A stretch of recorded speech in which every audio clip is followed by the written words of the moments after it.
Because looking back now, I realise it's had quite an influence on me. His father, a native Ulsterman, though Finnegan is an unusual name in Ulster, most people would think it was Southern and Catholic. Somewhere some Finnegans must have turned coat and come up and got in with the ascendancy in Northern Ireland. But anyway, he studied, my grandfather, that is, father's father, John Finnegan, studied at Queen's in Belfast and then went across to UCL and studied physics, and then came back and did various things like teaching.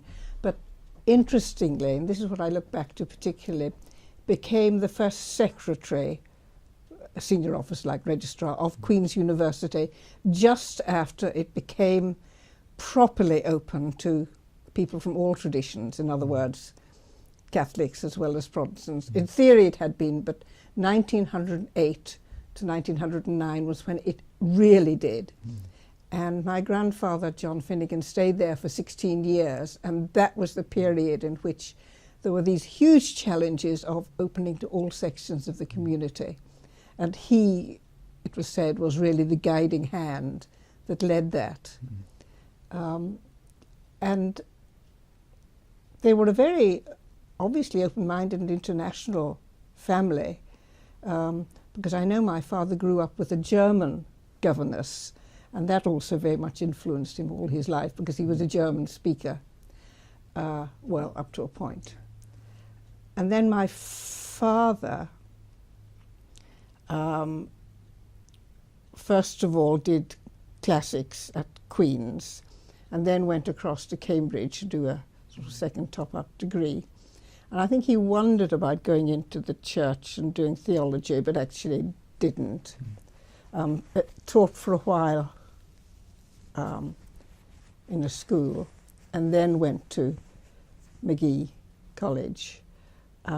He was very, very much tied up with the Student Christian Union, and that the whole story is to do with that. But just going on with the university thing, during his life, my father was instrumental in turning Magee College from a Presbyterian-dominated place into a university college, which meant that there had to be an Act of Parliament.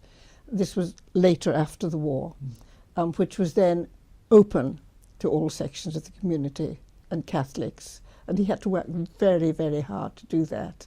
So I feel both my grandfather and my father were very much instrumental in opening up higher education to all sections of the community. And I can't help connecting that with my own views about the Open University. So that's just one strand in my father's life. I mean, there were other ones.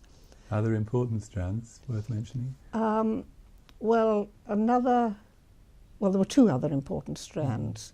One was his politics, which is also very much influenced by my mother. There's more stories about that.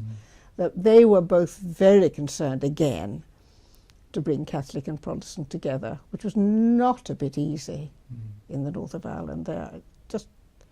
Even I, growing up in such a liberal, open-minded family, grew up unconsciously thinking the world was divided into two things: the Catholics, who were a bit irrational, and the Protestants, who maybe were a bit dogmatic and puritanical, but nevertheless they were kind of rational. Don't tell me how I could have got that idea, but obviously you breathe in. But anyway, they were very concerned to combat that, and they were also very left-wing.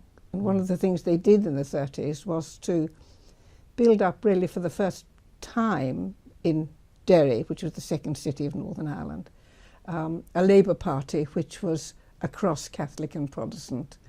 And I remember, even as a small child, the Dockers coming into the house, and me thinking they were rather rough but liking them.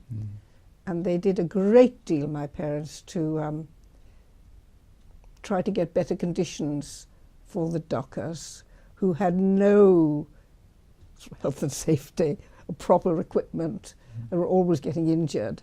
So that was very important in my life.